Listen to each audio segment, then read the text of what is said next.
Hello students.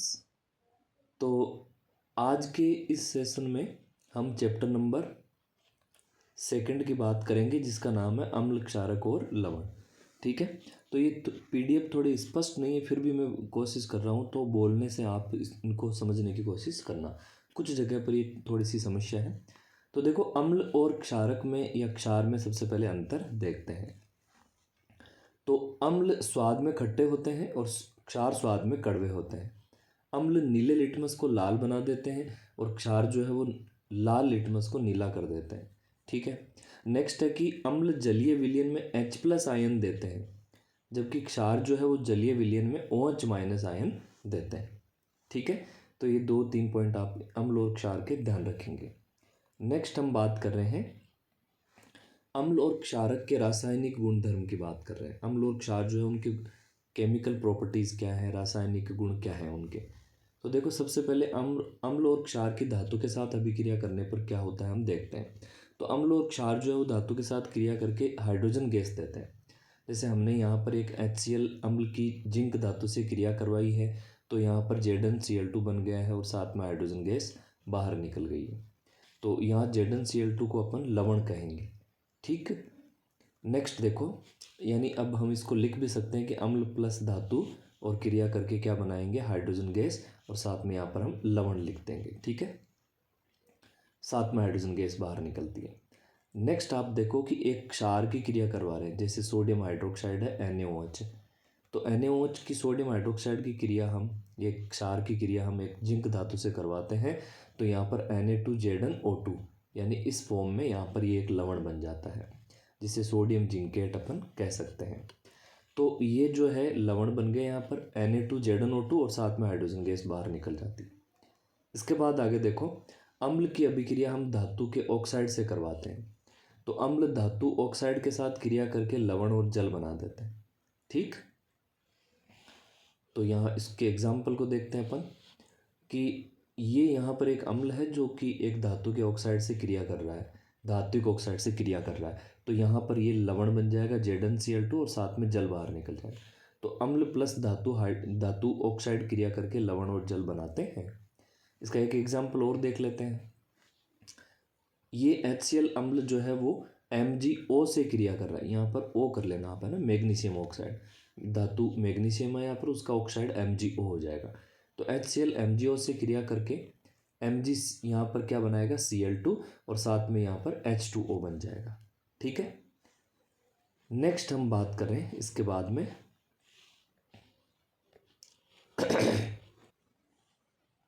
अब हम देख रहे हैं यहाँ पर कि क्षार जो है वो अधातु ऑक्साइड के साथ क्रिया करके किस प्रकार से और क्या बनाते हैं। तो क्षार की अभिक्रिया जब हम अधातु के ऑक्साइड से करवाते हैं तो जल और लवण प्राप्त होता है। तो यहाँ आप देखो, ये आपको जो दिखाई दे रहा है ये क्षार है सोडियम हाइड्रोक्साइड, इसकी क्रिया हम CO2 से करवाते हैं। तो कार्बन यहाँ पर अधातु है और उसके साथ ऑक्सीजन होने का मतलब ये क्या हुआ, ये अधातु का ऑक्साइड हो गया, जिसे अपन कार्बन डाइऑक्साइड बोल सकते हैं।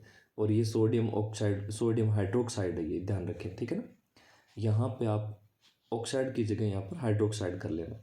तो सोडियम हाइड्रोक्साइड की क्रिया हम किसी अधातु ऑक्साइड यानी CO2 से करवाते हैं, तो Na2CO3 के फॉर्म में यहाँ पर ये सोडियम कार्बोनेट बन जाता है और साथ में देखो यहाँ पर जल का अणु बाहर निकल जाता है। तो यहाँ सोडियम जो कार्बोनेट है वो एक जो लवण का काम करेगा। तो इस प्रकार हम कह सकते हैं कि जब क्षारक जो है वो अधात्विक ऑक्साइड से क्रिया करते हैं तो लवण और जल का निर्माण करते हैं। ठीक है। अब हम इसके बाद में आगे बात कर रहे हैं। नेक्स्ट हम देख रहे हैं अम्ल की अभिक्रिया धातु कार्बोनेट के साथ। तो अम्ल धातु कार्बोनेट से क्रिया करेंगे और लवण, कार्बन डाइऑक्साइड और जल का निर्माण करेंगे। तो यहाँ ये HCl एक अम्ल है जिसकी हम Na2CO3 यानी सोडियम कार्बोनेट यानी धातु कार्बोनेट से क्रिया करवा रहे हैं। तो यहाँ पर NaCl बन जाएगा और साथ में CO2 बन जाएगा ना, लवण बन जाएगा, कार्बन डाइऑक्साइड गैस निकलेगी और साथ में जल बन जाएगा। ठीक है। तो इसको लैंग्वेज, इसको अभिक्रिया के रूप में, शब्दों के रूप में लिख सकते हो आप कि अम्ल प्लस धातु कार्बोनेट क्रिया करके लवण, कार्बन डाइऑक्साइड और साथ में जल का निर्माण कर देंगे। ठीक है, ओके। अब हम इसके बाद में बात करें आगे। तो यहाँ देखो, हमें कुछ यहाँ पर ये आयन दे रखे हैं और इनके संकेत बता रखे हैं, और यहाँ कुछ अधात्विक तत्व है और इनके संकेत है, और इधर कुछ बहुपरमाणविक आयन है और इनके संकेत है। तो ये थोड़ा सा हम ध्यान रखेंगे इनको, तो आगे हमारी ये चैप्टर जो है वो बहुत सारी चीज़ों को कवर करवा देगा। तो हम यहाँ पर देख रहे हैं सबसे पहले सोडियम जो है उसका संकेत Na+ हो जाएगा, पोटेशियम का संकेत K+ हो जाएगा, सिल्वर का संकेत Ag+ हो जाएगा, और कॉपर का संकेत यहाँ पर क्या हो जाएगा, इसको थोड़ा यहाँ पर ठीक कर लेना। कॉपर का संकेत, या आप इसको तांबा कह सकते हो ना, कॉपर का संकेत Cu+ हो जाएगा, सिल्वर को Ag, आप चांदी भी कहते हैं, ठीक है। तो सिल्वर का Ag+, और ये आयन है, ठीक है ना, तो कॉपर का जो संकेत है वो Cu+ हो जाएगा। इनके सब के ऊपर फिलहाल आप देख रहे हो प्लस एक आवेश है। इसके बाद देखो हम बात कर लेते हैं यहाँ पे। अब यहाँ पे आपको मैग्नीशियम आयन दिखाई दे रहा है, तो मैग्नीशियम के ऊपर +2 आवेश होता है, कैल्शियम के ऊपर +2 आवेश होता है, जिंक के ऊपर भी +2 आवेश होता है, आयरन यहाँ पर कोष्टक में सेकंड लिखा हुआ है, ठीक है ना। तो यहाँ आयरन के कोष्टक में सेकंड का मतलब है कि आयरन जो है उसका यहाँ पर उसके ऊपर आवेश कितना है, +2 आवेश है, जिसे आप ऑक्सीकरण अंक कह सकते हो उसका, या उसकी आप संयोजकता आप यहाँ पर फिलहाल कह सकते हो। इसी प्रकार देखो यहाँ पर हमने यहाँ इस जगह देखा है, यहाँ ये कॉपर है, कॉपर के कोष्टक में यहाँ पर फर्स्ट लिखा हुआ है, तो फर्स्ट का मतलब है कि यहाँ कॉपर का जो है आयन है उसके ऊपर +1 आवेश है, ठीक है, या इसका ये ऑक्सीकरण अंक है जो 1 है। यहाँ पे कोष्टक में जो भी लिखा हुआ होता है वो उसका ऑक्सीकरण अंक, या प्रत्यक्ष रूप से आप इसको कह सकते हो वो उसकी संयोजकता होती है, उस आयन का वो संकेत बताने के लिए कोष्टक में बता देते हैं, पर सेकंड लिख देते हैं या थर्ड लिख देते हैं, ठीक है। तो अब हम बात कर रहे हैं इसके बाद में, तो हमने आयरन को देखा Fe+2 के रूप में हो जाएगा, उसके ऊपर 2 आवेश है, कॉपर सेकंड यहाँ पर लिखा हुआ तो इसका मतलब कॉपर के ऊपर +2 आवेश है। इसी प्रकार देखो एल्यूमिनियम जो है उसके ऊपर +3 आवेश होगा, ठीक है, और आयरन के कोष्टक में यहाँ पर थर्ड लिखा हुआ है, इसका मतलब आयरन जो है, लोहा जो है वो +3 आवेश के रूप में यहाँ पर आयन के रूप में होता है, ठीक है, इसके ऊपर 3 धनावेश होते हैं। तो अब हम इसके बाद में कुछ और अधात्विक तत्वों के संकेतों की चर्चा कर रहे हैं। अधात्विक तत्व यहाँ पर देखो हाइड्रोजन दिखाई दे रहा है, हाइड्रोजन का संकेत H+ हो जाएगा। जब हम हाइड्राइड लिखेंगे तो इसको H- लिखेंगे, जब हाइड्राइड होगा तो देखो ऊपर आवेश माइनस का दर्शा देंगे, और हाइड्रोजन के लिए ऊपर प्लस का 1 आवेश हो जाएगा। हाइड्राइड जब लिखना है तो ऊपर माइनस का 1 आवेश हो जाएगा ना, इसको आप अच्छे से ध्यान रखें। हाइड्राइड के लिए ऊपर देखो यहाँ पर एक माइनस का आवेश हो जाएगा। इसी प्रकार क्लोराइड के लिए क्लोरीन लिखकर ऊपर -1 आवेश दिखाना है, ब्रोमाइड के लिए ब्रोमीन लिखकर ऊपर एक माइनस आवेश दिखाना है, आयोडाइड के लिए I लिखकर ऊपर माइनस आवेश दिखाना है, ऑक्साइड का मतलब है कि O जो है ऑक्सीजन लिखना और उसके ऊपर 2 माइनस का आवेश दिखाना, ठीक है, ऑक्सीजन के ऊपर -2 आवेश होता है। इसी प्रकार सल्फाइड के ऊपर -2 आवेश होता है, S लिखकर ऊपर -2 दिखाना है। इसी प्रकार नाइट्राइड के लिए आपको ऊपर N के ऊपर -3 आवेश दिखाना, ठीक है, ये आप थोड़ा सा ध्यान रखें। अब हम यहाँ पर देखो कुछ और देख लेते हैं, और तत्वों के बारे में यहाँ पर हम बात कर लेते हैं। तो आपको यहाँ पर दिखाई दे रहा है बहुपरमाणुविक आयन के रूप में अमोनियम आयन। अमोनियम आयन के लिए आपको संकेत क्या दिखाना है, NH4 ऊपर +1 आवेश, ठीक है। हाइड्रोक्साइड के लिए आपको OH- दिखाना है, OH लिखकर ऊपर -1 आवेश दिखाना है। नाइट्रेट के लिए आपको NO3 लिखकर ऊपर -1 आवेश दिखाना है, ठीक। इसी प्रकार आपको हाइड्रोजन कार्बोनेट का संकेत जो है आपको किस प्रकार से दिखाना है, HCO3-, हाइड्रोजन कार्बोनेट कह सकते हो इसको, बाइकार्बोनेट भी कह सकते हैं। तो हाइड्रोजन कार्बोनेट का संकेत क्या हो जाएगा, HCO3 लिखकर ऊपर माइनस आवेश 1 दिखा देना, HCO3 ऊपर -1 आवेश। नेक्स्ट सल्फाइड की बात करें, पहले यहाँ पर देखो आपने सल्फाइड देखा था, तब S के ऊपर सल्फर के ऊपर -2 आवेश था इस जगह। अब हम सल्फाइट देख रहे हैं, जब सल्फाइट देख रहे हैं तो ऊपर SO3, यहाँ पर सल्फाइट SO3-2 दिखाना आपको, SO3-2, SO3 के ऊपर -2 आवेश दिखाना है। और जब सल्फेट की बात करेंगे तो SO4 हो जाएगा, ठीक है। जब सल्फाइट की बात करेंगे तो SO3 के ऊपर -2 आवेश दिखाना है, और जब सल्फेट की बात करेंगे तो SO4 के ऊपर -2 आवेश दिखाना। ठीक है, आपको दिख रहा होगा, थोड़ा मैं इसको जूम कर देता हूँ। तो यहाँ देखो आप, सल्फाइट के लिए SO3 और ऊपर -2 आवेश बताएंगे। ठीक है, इसी प्रकार सल्फेट के लिए आपको SO4 और ऊपर -2 आवेश दिखाना है। ठीक है, तो सल्फाइट और सल्फेट में आप ध्यान रखेंगे, और सल्फाइड का हो जाएगा S के ऊपर -2। तो सल्फाइट और सल्फेट का आप अच्छे से याद रखें। सल्फाइट में ऊपर -2 आवेश है और सल्फेट के ऊपर भी -2 आवेश है। बस सल्फाइट में यहाँ पर SO3 है और सल्फेट में यहाँ पर SO4 है।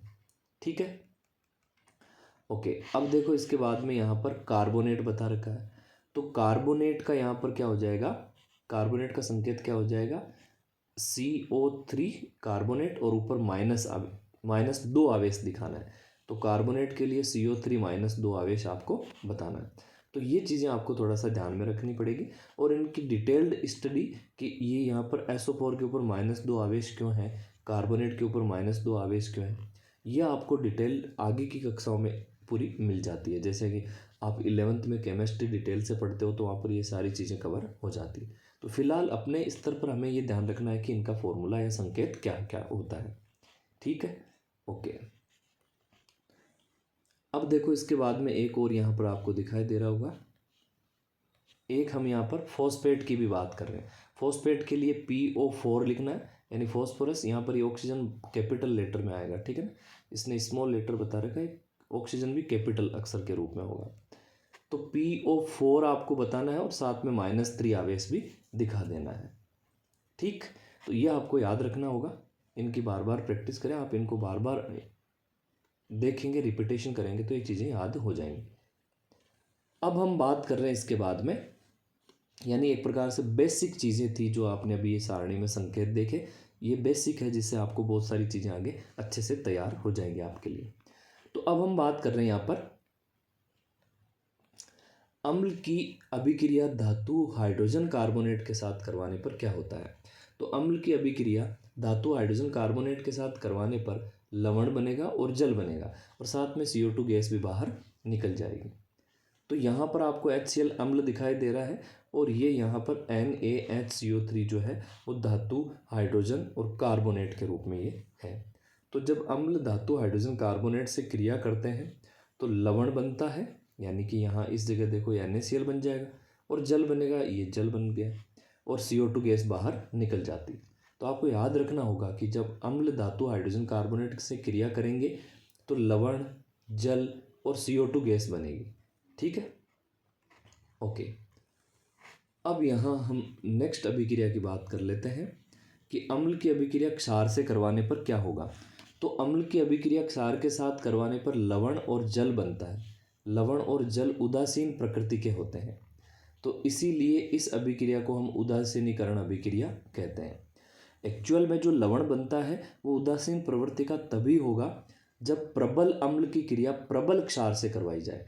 तो HCl एक प्रबल अम्ल होता है और NaOH जो है वो एक प्रबल क्षार होता है। HCl की अगर pH देखें तो लगभग 1 से कम, यानी 1 pH के लगभग आप मान लो 1 से कम ही है, तो ये पूरी तरह से मतलब H+ आयन दे देता है, तो आप इसकी 0 pH कहें ज़्यादा बेटर है। और जो NaOH है वो एक प्रबल क्षार है जिसकी pH लगभग 14 होती है। तो आप फिलहाल इतना ध्यान रखें कि यहाँ पर जो हाइड्रोक्लोरिक एसिड है HCl है वो एक प्रबल अम्ल है, और NaOH जो है एक प्रबल क्षार है। तो जब ये प्रबल अम्ल और प्रबल क्षार क्रिया करेंगे तो ये पूरी तरह से H+ दे देगा आयन, मतलब जल के अंदर, और ये पूरी तरह से OH- दे देगा। तो OH- और H+ आपस में क्रिया करके क्या बना देंगे, यहाँ पर H2O बना देंगे, और Na+ और Cl- जो बचेंगे वो आपस में क्रिया करके लवण का फॉर्मेशन कर देंगे। तो जब प्रबल अम्ल और प्रबल क्षार आपस में क्रिया करते हैं तो जो लवण बनता है वो उदासीन प्रवृत्ति का होता है, उसकी pH जो है वो 7 होती है। लेकिन अगर प्रबल अम्ल किसी दुर्बल क्षार से क्रिया करेगा, है ना, अगर कोई प्रबल अम्ल है वो किसी दुर्बल क्षार से क्रिया करेगा, ठीक, तो उस स्थिति में प्रबल अम्ल की वजह से H+ आयन उस विलयन में ज़्यादा होंगे। ठीक है, दुर्बल जो क्षार है वो तो OH माइनस कम देगा, तो यहाँ OH माइनस की तुलना में H प्लस ज़्यादा होंगे। H प्लस ज़्यादा होने के कारण जो लवण बनेगा वो अम्लीय प्रकृति का होगा, उस लवण की pH जो है वो 7 से कम होगी। और इसी प्रकार आप समझे यहाँ पर कि अगर प्रबल अम्ल की जगह अगर हम दुर्बल अम्ल की क्रिया, है ना, दुर्बल अम्ल की क्रिया यदि हम प्रबल क्षार से करवाएं, दुर्बल अम्ल की क्रिया प्रबल क्षार से करवाएं, तो जो लवण बनेगा वो प्रबल क्षार के कारण OH माइनस ज़्यादा देगा, उस वजह से उसकी प्रकृति जो है वो 7 से ज़्यादा pH की होगी, यानी वो लवण क्षारीय प्रकृति का होगा, क्षारीय pH की प्रकृति का होगा। ठीक है, तो ये थोड़ा सा आप एक्स्ट्रा में ध्यान रखें, बाकी आप तो फिलहाल इतना ध्यान रखें अपने लेवल तक, तो यही ठीक है कि अम्ल और क्षार क्रिया करते हैं तो लवण बनता है जो उदासीन प्रवृत्ति का एक पदार्थ होता है और साथ में जल बन जाएगा। अब यहाँ पर देखो, धातु ऑक्साइड अम्ल के साथ क्रिया करके उदासीनीकरण अभिक्रिया को दर्शाते हैं, इसीलिए हम कह सकते हैं कि धातु ऑक्साइड जो है वो क्षारीय प्रकृति के होते हैं। यानी धातु ऑक्साइड जो है वो यदि अम्ल के साथ क्रिया करे, धातु ऑक्साइड कोई धातु है उसका ऑक्साइड है, मान लो Na2O है, अगर कोई धातु का ऑक्साइड जो है वो अम्ल के साथ अभिक्रिया कर रहा है और लवण और जल बना रहा है, यानी उदासीनीकरण अभिक्रिया को रिप्रेजेंट कर रहा है, तो उदासीनीकरण अभिक्रिया में लवण बनेगा और जल बनेगा। तो लवण और जल कब बनते हैं? जब एक अम्ल हो और दूसरा क्षार हो, वो आपस में क्रिया करते हैं। तो यहाँ पे आप कह रहे हो कि अम्ल की क्रिया धातु ऑक्साइड से करवाने पर उदासीनीकरण अभिक्रिया होती है, यानी लवण और जल बनता है। तो लवण और जल तो तभी बनता है भाई जब अम्ल के साथ कोई क्षार क्रिया करता है। तो इसका मतलब धातु ऑक्साइड यहाँ पर किस प्रकृति का हो गया? क्षारीय प्रकृति का, यानी ये क्षार का काम कर रहा है। इसलिए हम कह सकते हैं कि धातु का जो ऑक्साइड है वो क्षारीय प्रकृति का होता है। ठीक है, तो इसको बार बार आप रिपीटेशन करके इस चीज़ को वापस देख सकते हैं। मैं एक बार फिर से बता देता हूँ कि जब अम्ल और क्षार क्रिया करते हैं तो लवण और जल बनता है, इस क्रिया को उदासीनीकरण अभिक्रिया कहते हैं। तो उदासीनीकरण अभिक्रिया का मतलब हुआ कि उसमें अम्ल और क्षार क्रिया करके लवण और जल बना दें। तो अगर हम यहाँ पर समझें कि धातु ऑक्साइड जो है वो अम्ल से क्रिया करके लवण और जल बनाते हैं, यानी उदासीनीकरण अभिक्रिया कर रहे हैं, तो इसका मतलब एक अम्ल है तो दूसरा यहाँ पर कौन हुआ? क्षार। इसलिए धातु ऑक्साइड क्षारीय प्रकृति का होता है। ठीक है, तो आप ध्यान रखेंगे धातु ऑक्साइड जो है वो क्षारीय प्रकृति के होते हैं। ठीक है, नेक्स्ट देखो आगे बात करते हैं। अब आप यहाँ पे ध्यान दो कि जलीय विलयन में अम्ल और क्षार किस प्रकार से क्रिया करते हैं। तो जलीय विलयन में अम्ल जो है वो H+ आयन दे देता है। ये H+ आयन फ्री नहीं रह सकते, ये H+ आयन तुरंत जल के अंदर उपस्थित जल के अणुओं से क्रिया कर लेते हैं। तो जल से क्रिया करके ये क्या बना देते हैं? हाइड्रोनियम आयन बना देते हैं। ठीक है, यानी कि जो H2O है उससे ये H+ आयन क्रिया कर लेते हैं, तो क्या बनेगा? यहाँ पर 2 H पहले से, 1 H एक्स्ट्रा आ जाएगा, तो H3 हो जाएगा और साथ में O है। अब ये ऊपर एक H+ का प्लस आवेश जो है वो दिखा देना है, तो ये जो बना हुआ है H3O+, इसी को हम हाइड्रोनियम आयन कहते हैं। ये ऊपर प्लस है इसके लिए इसको आयन कहते हैं। तो आप ध्यान रखेंगे कि आयन के ऊपर हमेशा या तो प्लस आवेश होगा या माइनस आवेश होगा। तो आयन धनायन के रूप में जब होंगे तो ऊपर प्लस आवेश होगा, और जब ऋणायन के रूप में जब होंगे तो ऊपर माइनस आवेश होगा।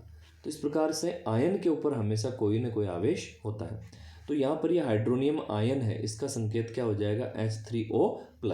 H3O+ यहाँ पे दिखाना आपको। ठीक है, तो HCl जो है वो जल के अंदर पड़ा है और H+ रिलीज करेगा, तो साथ में यहाँ पर Cl- दे देगा। अब जो H2SO4 है ये H+ रिलीज करेगा और SO4-2 है ना, SO4-2 के रूप में सल्फेट बना देगा। इसी प्रकार अगर हम बात करें HNO3 अम्ल की, यहाँ पर जो HCl है वो हाइड्रोक्लोरिक अम्ल है और H2SO4 जो है वो सल्फ्यूरिक अम्ल है ना, और इसी प्रकार HNO3 जो है वो नाइट्रिक अम्ल है। तो ये सभी अम्ल जो है वो जल के अंदर H+ आयन रिलीज कर देते हैं, मुक्त कर देते हैं। ठीक है, तो अम्ल हमेशा H+ आयन देते हैं। नेक्स्ट हम बात कर रहे हैं आगे कि क्षार जो है वो जलीय विलयन में OH माइनस आयन देते हैं। तो जलीय विलयन के अंदर जैसे ये NaOH है, तो जलीय विलयन के अंदर रखने पर NaOH जो है, क्षार जो है, ये Na प्लस को बनाकर यहाँ पर OH माइनस को रिलीज कर देगा। तो क्षार से OH माइनस मुक्त होते हैं जलीय विलयन के अंदर। ठीक है, आप याद रखेंगे जल के अंदर ही ये पावर है कि वो किसी अम्ल या क्षार को उसके आयनों में तोड़ देता है। तो जल का ये गुण होता है, जल की वजह से ऐसा होगा, अदरवाइज नहीं। ठीक है, ओके। तो अब देखें यहाँ पे इसी प्रकार जो KOH है, पोटेशियम हाइड्रोक्साइड है, ऊपर वाला सोडियम हाइड्रोक्साइड है और ये नीचे वाला जो है वो पोटेशियम हाइड्रोक्साइड है, KOH। तो इसमें K प्लस और OH माइनस बन जाएगा, OH माइनस इस KOH से मुक्त हो जाएगा। ठीक है, नेक्स्ट हम बात करते हैं। देखो इसके बाद अब देखो pH स्केल को समझते हैं। किसी विलयन में हाइड्रोजन आयनों की सांद्रता ज्ञात करने के लिए एक स्केल काम में ली जाती है जिसे हम pH स्केल कहते हैं। तो इस स्केल से हमें हाइड्रोजन आयनों की सांद्रता का पता चलता है। pH में जो P है उसका मतलब होता है पुंसास, जिसका अर्थ है शक्ति या पावर, तथा H मतलब हाइड्रोजन आयन। तो pH स्केल में 0 से लेकर 14 तक पाठ्यांक होते हैं। ठीक है, मान होते हैं, पढ़ने के जो अंक है वो 0 से लगाकर 14 तक होते हैं, 14 तक होते हैं। तो 7 से यहाँ पर देखो 7 से कम पाठ्यांक को हम अम्लीय प्रकृति दिखाते हैं और 7 से अधिक पाठ्यांक जो है वो क्षारीय प्रकृति को दिखाते हैं। और 7 जो खुद है वहाँ तक जो होगा वो पाठ्यांक उदासीन प्रकृति को दिखाएगा। ठीक है, तो pH स्केल में आप ध्यान रखेंगे 7 से कम की बात करें तो वो अम्लीय प्रकृति को दर्शाएंगे और 7 से ज़्यादा की बात करेंगे तो वो क्षारीय प्रकृति को दर्शाएंगे। तो ये 0 से लगाकर 14 तक एक स्केल अंकों युक्त एक स्केल pH स्केल कहलाती है, जिससे हम हाइड्रोजन आयन की सांद्रता पता कर सकते हैं। तो अब हम बात कर रहे हैं इसके बाद में नेक्स्ट कि हमारे दैनिक जीवन में pH का क्या महत्व है। देखो वर्षा के जल के pH का मान जब 5.6 से कम हो जाता है तो ऐसी वर्षा अम्लीय वर्षा का रूप ले लेती है, यानी pH और डाउन हो गई तो pH का कम होना अम्लीय प्रकृति को दर्शाता है। तो ऐसी वर्षा जो है वो वर्षा का जल अम्लीय हो जाएगा। अम्लीय वर्षा का कारण वायुमंडल में घुली हुई कुछ विभिन्न प्रकार की गैसें या उनके ऑक्साइड होते हैं। जैसे वायुमंडल में कुछ सल्फर वगैरह जो गैसें होती है वो ऑक्सीजन से क्रिया करके और मतलब प्रदूषित वातावरण में ऐसी कंडीशन देखने को मिलती है जहाँ पर लगातार वातावरण में सल्फर डाइऑक्साइड गैस बन जाएगी, कार्बन डाइऑक्साइड गैस बन जाएगी और नाइट्रोजन डाइऑक्साइड गैस बन जाएगी। तो एक्चुअल में यहाँ पर मुख्य रूप से एक तो सल्फर डाइऑक्साइड और एक नाइट्रोजन डाइऑक्साइड, यानी सल्फर के ऑक्साइड और नाइट्रोजन के ऑक्साइड जब वर्षा के जल के साथ क्रिया कर लेते हैं, तो जब सल्फर का ऑक्साइड वर्षा के जल के साथ क्रिया करेगा तो सल्फ्यूरिक अम्ल बना देगा। नाइट्रोजन डाइऑक्साइड का जो परमाणु है या यौगिक है जब जल से क्रिया कर लेगा वर्षा के जल से तो ये नाइट्रिक अम्ल बना देगा। तो इस प्रकार से मुख्य रूप से सल्फर डाइऑक्साइड और नाइट्रोजन डाइऑक्साइड जो है वो ये इस प्रकार के ऑक्साइड हैं जो कि मतलब अम्लीय वर्षा के लिए उत्तरदायी होते हैं। अब हम बात कर रहे हैं इसके बाद में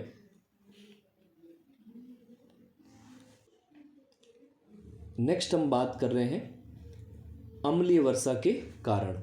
तो जलीय जीवों पर दुष्प्रभाव पड़ता है अम्लीय वर्षा की वजह से। जल जो है वो अम्लीय हो जाता है, जल के कई जीव मर जाते हैं। ताजमहल का पीला जो कलर है, पीलापन जो हुआ है वो भी अम्लीय वर्षा के कारण ही हो रहा है। तो हमारा शरीर 7 से 7.8 pH की परास के बीच बेटर तरीके से कार्य करता है।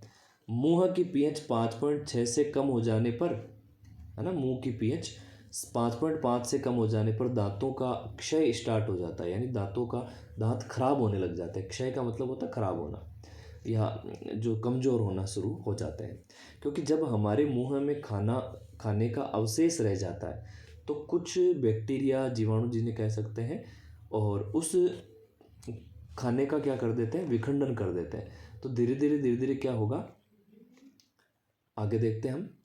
जब बैक्टीरिया हमारे मुंह में इकट्ठे हो जाएंगे ज़्यादा तो वो क्या करेंगे, लगातार हमारे भोजन के जो कण दांतों में रह जाते हैं उनके ऊपर क्रिया करते हैं, उनका विखंडन करते हैं और कुछ अम्लीय पदार्थ हमारे दांतों पर इकट्ठे होने लग जाते हैं। तो धीरे धीरे हमारे दांत खराब होने लगते हैं। ठीक है, तो हमारी पीएच मुंह की जो है वो 5.5 से कम हो जाती है, इसका मतलब हमें दंतमंजन या फिर टूथपेस्ट जो है वो काम में लेनी चाहिए और दांतों को साफ करना चाहिए। तो दांतों को साफ करने के लिए जो आप टूथपेस्ट काम में लेते हो वो टूथपेस्ट क्षारीय प्रकृति की होती है, जिससे हमारी मुंह की जो अम्लीय पीएच है वो उदासीन हो जाती है और हमारे दांत खराब नहीं होते। तो इसलिए 5.5 से कम पीएच हमारे होने पर दांत खराब होते हैं। इसके लिए क्षारीय पीएच वाली कुछ हमें टूथपेस्ट वगैरह काम में लेनी चाहिए। नेक्स्ट हम आगे बात कर रहे हैं यहाँ पे पीएच का दैनिक जीवन में इंपॉर्टेंस देख रहे हैं, जिसमें अगला पॉइंट है कि मधुमक्खी के डंक में मेथेनोइक अम्ल होता है जो हमें दर्द की अनुभूति करवाता है। तो पीएच की वजह से ये हमें दैनिक जीवन में कुछ घटनाएं दिखाई देती है। इसी प्रकार बेकिंग सोडा का जब उपयोग किया जाता है तो मधुमक्खी के डंक के दर्द से हमें राहत मिलती है। इसका मतलब मधुमक्खी ने मेथेनोइक अम्ल छोड़ा था और बेकिंग सोडा जो है वो एक प्रकार से क्षारीय प्रकृति का काम करेगा, जिसकी वजह से हमारे उस अम्ल का जो प्रभाव है वो निष्क्रिय हो जाएगा, वो उदासीन हो जाएगा। तो हमें फिर पीएच इसमें दर्द में राहत मिल जाएगी। ठीक है, तो अब हम इसके बाद में बात कर रहे हैं कुछ लवण की। के अब हम बात कर रहे हैं लवण परिवार की। तो लवण की पीएच 7 होती है जनरली, हमारे सिलेबस के अकॉर्डिंग देखें तो उदासीन प्रकृति का लवण होता है। लवण को अम्ल की अभिक्रिया करके क्षार के साथ क्रिया करवाने से प्राप्त किया जाता है। अम्ल की अभिक्रिया क्षार से करवा देते हैं तो हमें लवण प्राप्त हो जाता है। अम्ल प्लस क्षारक लवण और जल बना देते हैं। अब देखो हम यहाँ पर बात करें, साधारण नमक में NaCl होता है, सोडियम क्लोराइड। तो इसका उपयोग जो है वो खाने में किया जाता है, सोडियम हाइड्रोक्साइड बनाने में किया जाता है, बेकिंग सोडा बनाने में किया जाता है ना, धोने का सोडा वाशिंग सोडा बनाने में किया जाता है, और विरंजक चूर्ण को बनाने में भी किया जाता है। तो अब हम आगे देखते हैं। यहाँ पे देखो आप, हम बात करें इसको किस प्रकार से बनाया जाता है, बनाने की विधि। तो जब HCl की क्रिया हम NaOH से करवा देते हैं तो NaCl बन जाता है और साथ में जल निकल जाता है। तो इस प्रकार से हमें NaCl प्राप्त हो जाएगा। अब हम यहाँ पर देख रहे हैं सोडियम हाइड्रोक्साइड। सोडियम हाइड्रोक्साइड का आपको संकेत ध्यान में रखना है NaOH, ठीक है, सोडियम और हाइड्रोजन ऑक्सीजन। इसको बनाने की विधि क्या होगी, तो बनाने की विधि है कि जब NaCl जो लवण है उसकी क्रिया आप H2O से करवा देते हो, तो H2O में H और OH होते हैं, तो यहाँ पे क्या बन जाएगा, NaOH। तो Na जो है उसके साथ यहाँ से OH आ जाएगा। अब जो बचा हुआ है यहाँ से एक तो H बचा है और इधर से Cl बचा है, तो वो HCl बन जाएगा। ठीक है, तो इस प्रकार से आपने देखा कि जब हमें NaOH बनाना है, सोडियम हाइड्रोक्साइड बनाना है, तो हम NaCl की क्रिया जल से करवा देंगे तो NaOH बन जाएगा। तो ये समीकरण आप ध्यान रखेंगे। अब इस NaOH का सोडियम हाइड्रोक्साइड का उपयोग क्या क्या है, तो इसका उपयोग धातुओं से ग्रीस हटाने में किया जाता है, साबुन और जो है आप अपमार्जक देखते हो, और जो कृत्रिम फाइबर वगैरह होते हैं ना उनको बनाने के लिए किया जाता है, कागज़ बनाने में भी इसका उपयोग किया जाता है। तो ये उपयोग भी आपको ध्यान में रखना है। अब देखो हम एक प्रक्रिया की प्रोसेस की बात करें कि जब हम जलीय विलयन ले लेते हैं, यानी जल ले लिया हमने और एक बीकर के अंदर जल रख दिया, और उस जल के अंदर है ना, यानी H2O जल के अंदर यदि हम कोई लवण मिला दें यानी NaCl मिला दें, तो NaCl इसमें डाल दिया हमने जल के अंदर, है ना, NaCl मिला दिया। अब हम इसके अंदर विद्युत धारा प्रवाहित करेंगे, तो NaCl के कारण जो जल है, जल के अंदर NaCl है, NaCl का जलीय विलयन है, तो जब इसके अंदर लगातार करंट जाता है, विद्युत धारा जाती है, तो एक कंडीशन ये ऐसी आती है कि इसके अंदर क्या बन जाता है, सोडियम हाइड्रोक्साइड बन जाता है। और अगर हम बात करें तो इसमें क्लोरीन वगैरह ये गैसें भी बन जाती है, हाइड्रोजन क्लोरीन ये बन जाती है, साथ में NaOH बन जाता है। तो हमने यहाँ पर एक साथ बता दिया कि हाइड्रोजन और क्लोरीन मिलकर HCl बना देंगे। तो एक्चुअल में ये अभिक्रिया क्लोर क्षार अभिक्रिया कहलाती है ना, क्लोर क्षार अभिक्रिया है, जिसमें एक बीकर के अंदर जब हम NaCl और H2O को रख देते हैं, सोडियम क्लोराइड जलीय विलयन बनाकर इसमें विद्युत धारा प्रवाहित की जाती है। तो विद्युत धारा प्रवाहित करने पर इसमें क्या होगा कि NaCl का अपघटन होगा, जल का अपघटन होगा, रिजल्ट क्या निकलेगा, NaOH यानी सोडियम हाइड्रोक्साइड बन जाएगा, और साथ में हाइड्रोजन क्लोरीन गैसें बनेगी। तो एक्चुअल में जो क्लोरीन गैस बनेगी वो जाकर क्लोरीन चूँकि माइनस के रूप में होती है, तो ये क्लोरीन जो गैस बनेगी यहाँ पर ये जाकर एनोड पर इकट्ठी हो जाएगी, और जो यहाँ पर H+ होगा, H+ यानी हाइड्रोजन गैस जो बनेगी वो जाकर किस पर इकट्ठी हो जाएगी, वो जो हाइड्रोजन गैस है वो कैथोड पर जाकर इकट्ठी हो जाएगी। तो इस प्रकार से ये अभिक्रिया, इसमें एक तो क्लोरीन गैस बनती है और ये सोडियम हाइड्रोक्साइड क्षार बनता है। इसलिए सोडियम क्लोराइड के जलीय विलयन में विद्युत धारा प्रवाहित करने वाली ये जो विधि है इसको हम क्लोर क्षार विधि कह सकते हैं, जिसमें क्लोरीन बनता है और साथ में आप कह सकते हो कि क्षार के रूप में सोडियम हाइड्रोक्साइड बनता है। तो इसलिए इस अभिक्रिया का नाम क्लोर क्षार अभिक्रिया हो जाएगा। ठीक है, अब हम बात कर रहे हैं इसके बाद में विरंजक चूर्ण की। तो देखो विरंजक चूर्ण क्या है। विरंजक चूर्ण का सूत्र जो है वो CaOCl2 होता है। कैल्शियम है, ऑक्सीजन है और क्लोरीन है। ठीक है, अब विरंजक चूर्ण जो है इसका उपयोग कहाँ किया जाता है, तो वस्त्र उद्योग में, यानी लॉन्ड्री वगैरह जो है जिन्हें वस्त्र उद्योग कहते हैं, वहाँ पर कपड़ों को साफ करने के लिए, कपड़ों के जो विरंजन की बात करें, देखो रंजन यानी रंगना होता है। ठीक है, और वी शब्द जो है वो इसको अलग करने को दिखाता है, यानी रंग हटाने को दिखाता है। तो जब वस्त्र उद्योग में इस विरंजक चूर्ण का यूज़ किया जाता है तो जो कपड़े हैं उन कपड़ों से कलर है जो उड़ जाता है, कलर उड़ाने में इसका यूज़ किया जाता है। तो नाम से स्पष्ट है, विरंजक चूर्ण ऐसा चूर्ण जिसके अंदर रंग उड़ाने की कैपेसिटी होती है। रंजक तो रंगने वाला होता है, लेकिन आगे वी वर्ड लगने से ये विरंजक, रंग को हटाने वाला हो गया। ठीक है, तो विरंजक यानी रंग उड़ाने वाला। तो इसका फॉर्मूला जो है वो क्या हो जाएगा, आपको याद रखना है, CaOCl2। तो ये इंपॉर्टेंट है, इसको आप बार बार, ये क्वेश्चन आता ही रहता है, इसको ध्यान रखेंगे। ठीक है, नेक्स्ट हम बात कर रहे हैं विरंजक चूर्ण का सेकंड उपयोग। तो उपचायक के रूप में इसका उपयोग किया जाता है ना, उपचायक के रूप में इसका उपयोग किया जाता है।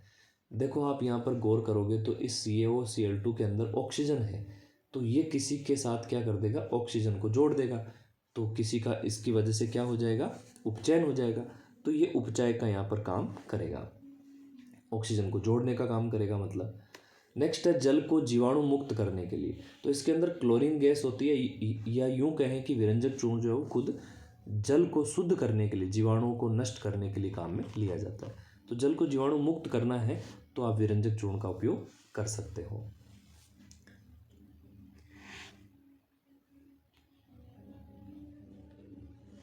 विरंजक चूर्ण को किस प्रकार बनाया जाता है, बनाने की विधि क्या है। तो देखो कैल्शियम जो हाइड्रोक्साइड है उसकी क्रिया क्लोरीन गैस से करवा दो, तो कैल्शियम हाइड्रोक्साइड की क्रिया क्लोरीन से करवाने पर क्या होगा, CaOCl2 बन जाएगा और साथ में H2O बन जाएगा।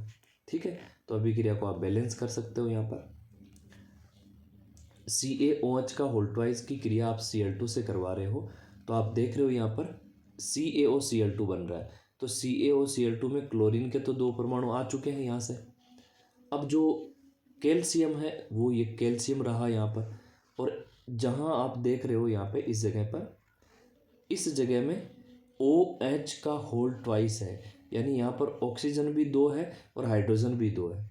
तो आप यहाँ पर क्या देख रहे हो कि कैल्शियम जो है यहाँ से निकला और ये यहाँ पे आ गया, और यहाँ से 2 क्लोरीन भी आ चुके हैं। ठीक है, और यहाँ OH2 जो है उसमें से 1 ऑक्सीजन भी आ गया है। तो इस जगह पर OH के ट्वाइस में से यहाँ पर क्या बचा है, यहाँ पर केवल 1 ऑक्सीजन बचा है और 2 हाइड्रोजन बचे, तो ये बन जाएगा H2O यहाँ पे। तो अभिक्रिया को बिल्कुल आराम से आप बैलेंस कर सकते हो, और यहाँ पर देख सकते हो कि अभिक्रिया बैलेंस्ड है। तो CaOH का होल ट्वाइस कैल्शियम हाइड्रोक्साइड की क्रिया क्लोरीन से करवाने पर विरंजक चूर्ण बनता है और साथ में जलकाणु बाहर निकल जाता है। ठीक है, अब देखो इसके बाद में बात कर रहे हैं हम बेकिंग सोडा की। तो बेकिंग सोडा क्या है, बेकिंग सोडा का फॉर्मूला होता है NaHCO3, सोडियम हाइड्रोजन कार्बोनेट, या सोडियम बाइकार्बोनेट भी इसको कह सकते हैं। इसका उपयोग कहाँ कहाँ होता है, तो विभिन्न प्रकार के खाने को मुलायम और स्पंजी बनाने के लिए इसका यूज़ होता है। ठीक है, नेक्स्ट है अग्निशामक यंत्र के अंदर इसका उपयोग किया जाता है, और पेट की अम्लीयता को दूर करने के लिए इनो के रूप में भी इसका यूज़ किया जाता है। तो आप अच्छे से इस स्टार पॉइंट को ध्यान रखेंगे, सेकंड वाले को, कि अग्निशामक यंत्रों में किसका उपयोग होता है, बेकिंग सोडा। अब बेकिंग सोडा जो है वो अग्निशामक यंत्रों में पेट की अम्लीयता को दूर करने में, है ना, खाने को मुलायम और स्पंजी बनाने में यूज़ होता है। अब इसको बनाया किस प्रकार से जाता है, इसके बनाने के समीकरण देखते हैं। तो देखो, जब NaCl की क्रिया, सोडियम क्लोराइड की क्रिया जल के साथ करवाई जाती है, साथ में CO2 मिली हुई हो और साथ में अमोनिया गैस भी हो, है ना, NH3, तो रिजल्ट क्या निकलेगा, यहाँ पर NH4Cl बन जाएगा और साथ में यहाँ पर सोडियम बाइकार्बोनेट यहाँ पर बन जाएगा। ठीक है ना, तो आप इसको थोड़ा सा ध्यान में रखेंगे। ओके, तो बनाने की विधि में NaCl, H2O, CO2, NH3 को सबको काम में लेना है और यहाँ पर बन जाएगा NH4Cl। NH4Cl को अलग कर दो, बचा हुआ जो है वो लास्ट में क्या हो जाएगा, NaHCO3। अब एक बार देखो यहाँ पर इस NaHCO3 में यहाँ से Na आ गया, ठीक है, आप H को ले लो कहीं से, तो ये मान लो कि यहाँ से ये इस H2O में से एक H आ गया, तो Na और H यहाँ से आ गए। अब CO3 बचा, तो देखो एक CO2 ये रहा और इस H2O में से एक ऑक्सीजन ले लो, तो ये NaHCO3 बन गया। ठीक है, अब इस जगह पर क्या क्या बचा, देखो यहाँ पर NaCl में से Na चला गया तो Cl बचा हुआ है, तो Cl देखो ये रहा यहाँ पे, और ये NH3 जो है वो यहाँ पर रहा, लेकिन यहाँ पर एक H इसके साथ एक्स्ट्रा है, तो इस H2O में से एक H यहाँ चली गई और दूसरी H जो है वो इस NH3 से क्रिया करके NH4 और Cl यहाँ से आने पर NH4Cl बन जाएगा। तो अभी क्रिया पूरी संतुलित है, आप इसको अच्छे से देख लेंगे। नेक्स्ट हम बात कर रहे हैं धोने के सोडे का। तो धोने के सोडे का सूत्र होता है Na2CO3, सोडियम कार्बोनेट। तो एक्चुअल में धोने के सोडे के अंदर कुछ जल के अणु भी इसके साथ रहते हैं, तो लगभग 10 जल के अणु इसके साथ रहते हैं। ठीक है, तो आप डॉट जो H2O लगाते हो वहाँ पर डॉट जो है वो डॉट के बाद में क्रिस्टलन जल के अणु के रूप में 10 जल के अणु होते हैं धोने के सोडे के अंदर। ठीक है, अब हम बात कर रहे हैं इसके उपयोग क्या क्या हैं। तो यानी साफ सफाई में, धुलाई के लिए इसका यूज़ किया जाता है, कपड़ों को धोने के लिए। नेक्स्ट है जल की स्थायी कठोरता को अलग करना हो या ख़त्म करना हो तो भी आप धोने के सोडे का उपयोग करोगे। और बोरेक्स जो होता है, बोरेक्स बनाने के लिए भी इसका उपयोग किया जाता है। बोरेक्स एक प्रकार से आप कह सकते हो बोरोन का एक यौगिक हो सकता है। ठीक है, बोरोन का एक यौगिक होता है, तो बोरोन का अगर यौगिक बोरेक्स आप देख रहे हो तो इसका फॉर्मूला हो जाएगा Na2B2O3 और OH का होल 4। ठीक है, ये आपको ध्यान में रखना है। तो वैसे बोरेक्स के फॉर्मूले की जरूरत तो आपको नहीं है, आपको ध्यान में रखना है कि बोरेक्स बनाने में किसका उपयोग किया जाता है, तो धोने के सोडे का उपयोग किया जाता है। जल की स्थायी कठोरता को हटाने के लिए भी बोरेक्स का, इसका धोने के सोडे का उपयोग किया जाता है। तो धोने के सोडे को हम कैसे बनाएंगे, देखो यहाँ पर एक समीकरण दिख रही है हमें।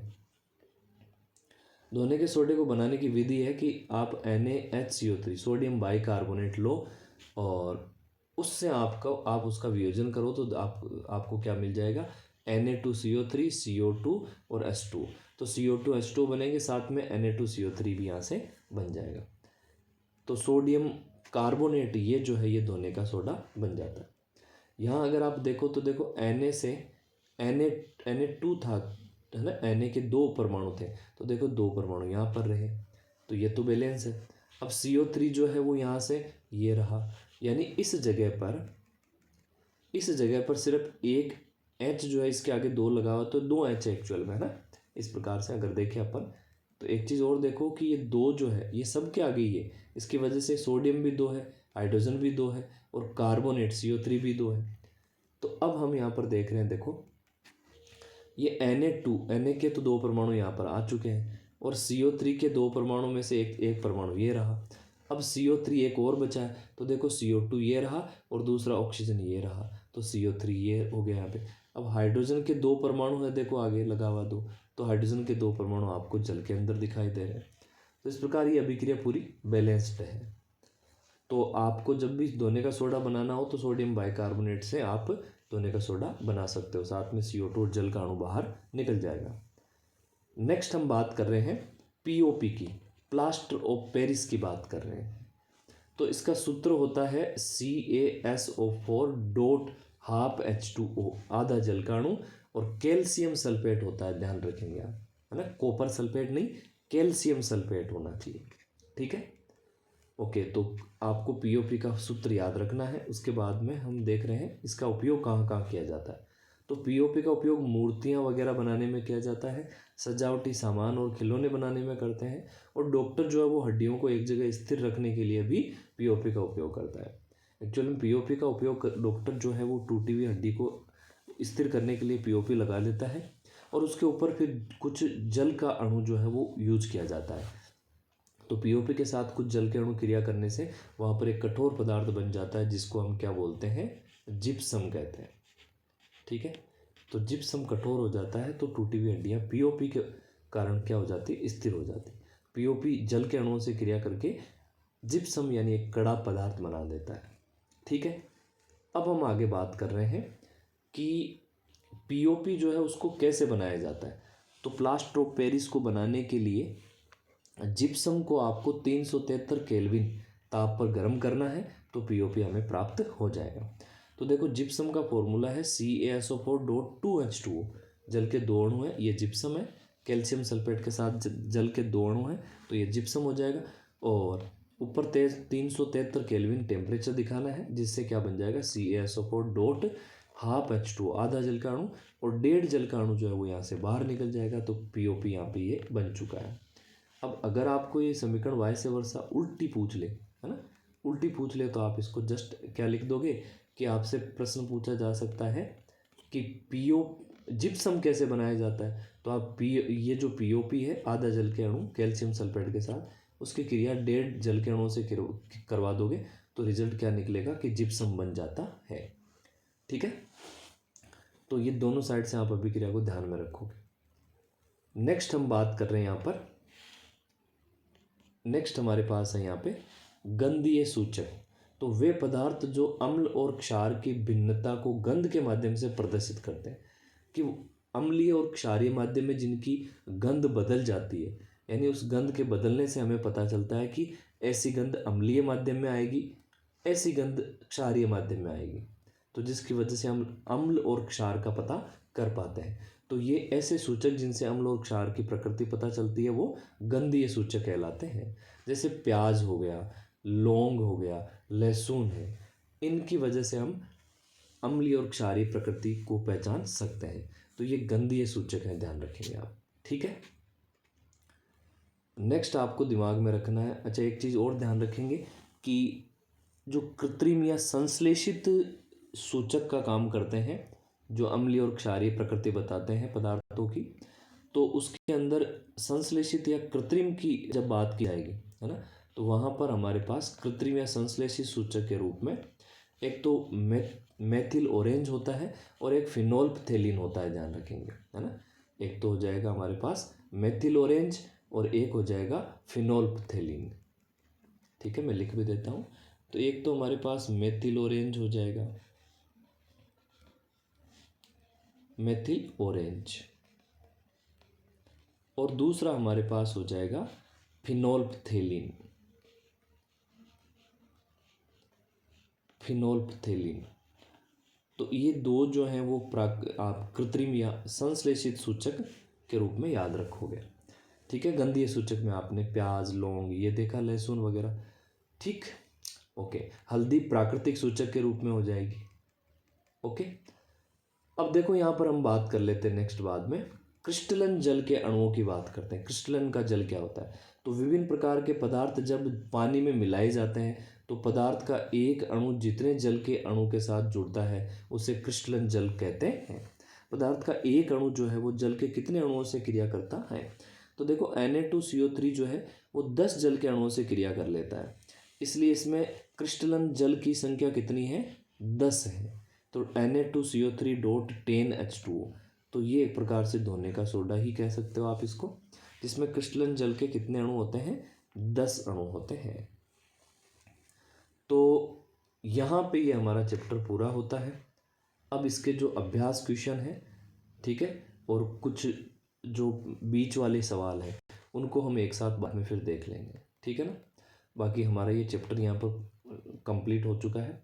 इससे रिलेटेड किसी भी प्रकार का कोई डाउट हो तो आप कमेंट करके ज़रूर बताएं, और ये जो PDF है इसकी वो आपको मिल जाएगी, और इनको क्वेश्चनों को भी हम जल्दी जल्दी बाद में रिकवर कर लेंगे। एक बार हम चैप्टर पर ध्यान देते हैं, तो तो आपके इससे क्या है कि क्यूरियोसिटी बढ़ेगी, जिज्ञासा बढ़ेगी, और क्वेश्चनों को आप खुद सोल्व करने की कोशिश करोगे। तो चैप्टर को अच्छे से तैयार करके फिर क्वेश्चनों को खुद ही करने की कोशिश करोगे तो आपको बहुत सारी चीज़ें समझ में आएंगी और वो स्थायी भी होगी, याद भी रहेंगी आपको। ठीक है, तो ये सारे क्वेश्चन जो है हम धीरे धीरे बाद में एक साथ देख लेंगे। तो यहाँ पे ये हमारा चैप्टर कंप्लीट होता है। इससे रिलेटेड डाउट हो तो मुझे कमेंट जरूर करें। Okay, thank you so much.